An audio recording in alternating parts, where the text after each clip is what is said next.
Hello guys, welcome to the channel maths concept academy. मेरा नाम रवि। मैं आपके लिए मैथमेटिकल कंटेंट और साथ ही साथ केबीएस की अपडेट लेके आता हूँ।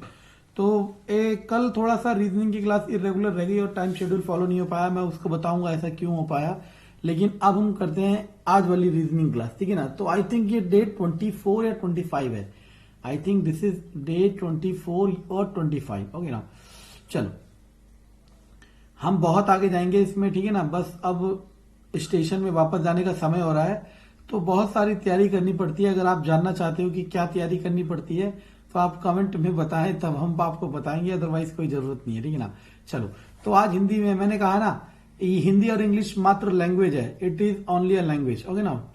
तो चार मित्र वृत्ताकार बैठ ताश खेल रहे थे राम के दाई तरफ। चार मित्र हैं, वृत्ताकार है, सर्कल है, ताश खेलेंगे तो ऑब्वियस सी बात है अंदर की तरफ मुंह करेंगे। ऐसा तो नहीं है, या कोई खेल सकता है बाहर की तरफ मुंह करके ताश? वो जादूगर है भाई। राम के दाई तरफ, देखो मैंने आपको कहा था हाथ को दाई बनाओ। आप अपने सीधे हाथ को ऐसे करके वाव की तरह दिखाओगे तो डी बनेगा, उल्टे हाथ से बी बनेगा, ठीक है ना। तो दाया मतलब होता है राइट और बाया मतलब होता है लेफ्ट, ठीक है ना।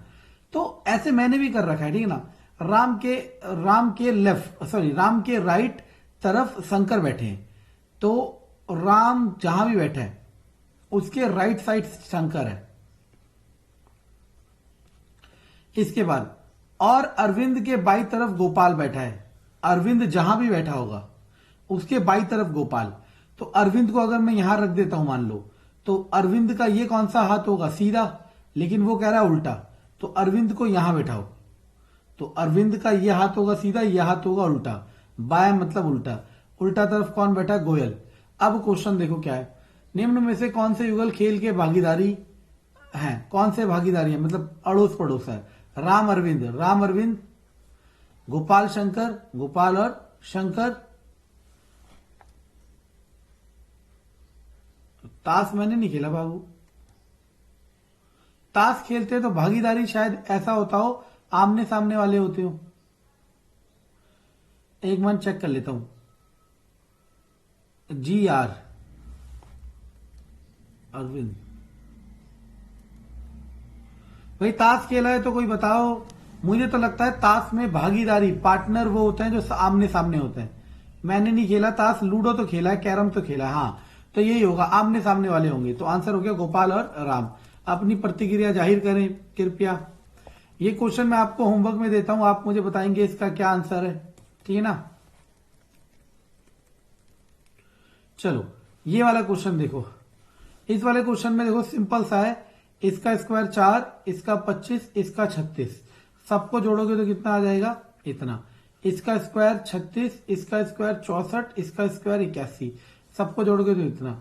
इसका स्क्वायर, इसका स्क्वायर, इसका स्क्वायर। 64 4 68, 8 9 17 के साथ 6 4 10 11, 117। सही है ना। चलो, ये आ गया सिलोलिज्म। मैं कह रहा हूं हिंदी इंग्लिश लैंग्वेज में मत फंसो बाबू, प्लीज। सॉरी, बाबू कह रहा हूं, बच्चों हिंदी और इंग्लिश लैंग्वेज में मत फंसो। ये बहुत बेकार की चीज है। दोनों लैंग्वेज में आप कंफर्टेबल होना चाहिए। कुछ कपड़े सफेद हैं, कुछ कपड़े सफेद हैं, क्लोथ और व्हाइट। कुछ सफेद झंडे हैं, कुछ सफेद झंडे हैं, फ्लैग। कोई भी झंडा सीधा नहीं है, कोई भी झंडा सीधा को मैं कह देता हूं स्ट्रेट नहीं है। कोई कपड़ा सीधा नहीं है, कोई कपड़ा सीधा नहीं है, इसका इससे कोई रिलेशन ही नहीं है। ऐसा हो सकता है कि यहां पे हो, हमें तो नहीं पता ना। मैंने कहा जो नहीं पता सीधा फॉल्स करना, आपको दुनिया भर के ज्ञान नहीं पेलना है। कुछ सफेद सीधे हैं, कुछ सफेद सीधे हैं, ये भी नहीं पता। कुछ झंडे कपड़े हैं, कुछ झंडे कपड़े हैं, ये भी नहीं पता। तो नन फॉलोज, नन फॉलोज। देखो ये क्या है, मैं तो थोड़ा अड़ गया था। अड़ मतलब मुझे समझ नहीं आया। उपसर्ग का मतलब प्रेफिक्स होता है शायद, जो नाम से पहले आए। तो ये इनमें से कौन सा है? तो मुझे तो एच ही दिखा। एच लगाओगे हीट बन जाएगा, एच लगाओगे आवर बन जाए हावर बन जाएगा, एच लगाओगे हिज बन जाएगा, एच लगाओगे हैज बन जाएगा, एच लगाओगे हैट बन जाएगा। Answer is H. उपसर्ग। अब क्वेश्चन बन चुका था, ये डाइस का एरर है, इस पे नंबर नहीं दिख रहा।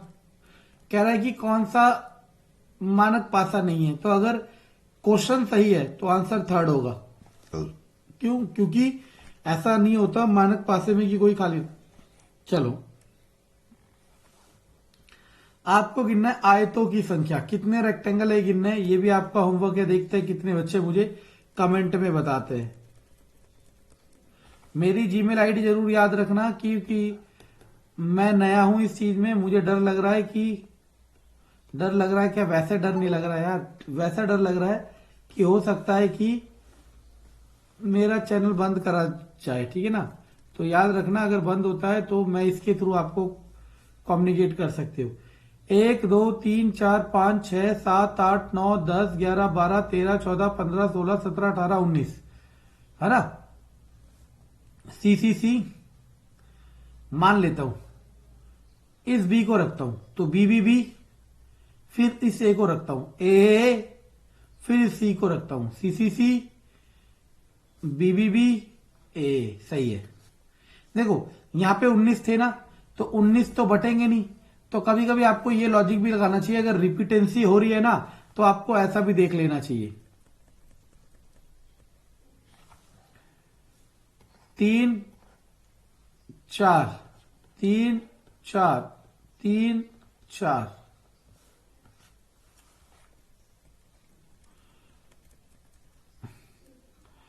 कह रहा है कि इसे फोल्ड कर रहे हैं, कौन सा डाइस नहीं होगा? तो मैं आपको पता है ये वाला इसके अपोजिट आता है, ये वाला इसके अपोजिट आता है, और ये वाला इसके अपोजिट आता है ना। तो आपको देखना है अपोजिट वाले, जब भी वो बोले ना कौन सा डाइस नहीं बन सकता, तो आपको ये देखना होता है कि अपोजिट वाले दो फेस कभी भी एक साथ नहीं दिख सकते। अपोजिट वाले दो फेस कभी भी एक साथ नहीं दिख सकते। तो देखो 5 और बिंदी दिख रहा है, ये देखो 5 और बिंदी एक साथ दिख गया, और जबकि 5 और बिंदी क्या है? अपोजिट फेस, और अपोजिट फेस कभी भी एक साथ नहीं दिखते। क्यों? क्योंकि जैसे इस डाइस को देखो, अगर ये 5 है तो 5 का अपोजिट कौन होगा? जो नीचे छिप गया है, और बिंदी का अपोजिट कौन होगा? जो उधर छिप गया है। तो जब भी बोले डाइस नहीं बनेगा, तो आपको जो अपोजिट पेयर है उन्हें देखना है कि किस में एक साथ दिख रहे हैं। तो इसका आंसर क्या हो जाएगा? ए। चलो, तो कंटेंट पसंद आए तो लाइक सब्सक्राइब शेयर करें। मैं बार बार कह रहा हूं, मेरे यहां पे आने का एक ही मतलब है, कोर्स बेचना नहीं। बस मैं चाहता हूं, जहां इतने फेक लोगों का नाम बन रखा है, फेक मतलब पढ़ाने की स्टाइल को नहीं कह रहा, वो मैं जानता ही नहीं हूं कि कौन कैसा पढ़ा रहा है। फेक मतलब उनका एक ही एजेंडा है, अपना कोर्स बेचना। और मैं आपको बस ये सिखाना चाहता हूं कि एक अच्छा टीचर आपके लिए क्या कर सकता है। लेकिन मैं हारता जा रहा हूं और बाकी सब जीतते जा रहे हैं। Thank you.